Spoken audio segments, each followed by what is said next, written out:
My Memory, que es un cortometraje que hemos realizado Emilio Cano, Andrea Soler, Álvaro Gea y yo para la asignatura de Producción y Edición Audiovisual. Estamos en tercero de Ingeniería Multimedia.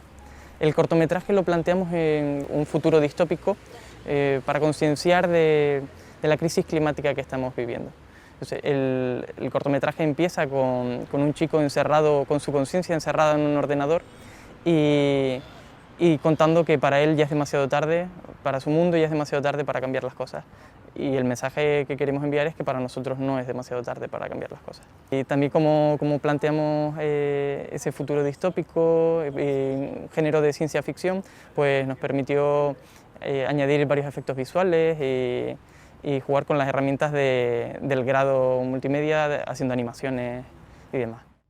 Nuestro profesor Vicente Fenoy nos dijo que nos podíamos presentar al concurso de cine de Fest, que tenía una convocatoria para universidades y para escuelas de cine, y pensamos que bueno, para representar a la universidad pues podía ser una buena oportunidad, y nuestro compañero Nicolás, cuando nos comunicó que habíamos ganado el premio del público y el premio a mejor corto, pues la verdad que estuvimos muy felices, y además nos ofrecieron que el corto se ha distribuido internacionalmente durante 9 meses, así que estamos muy contentos.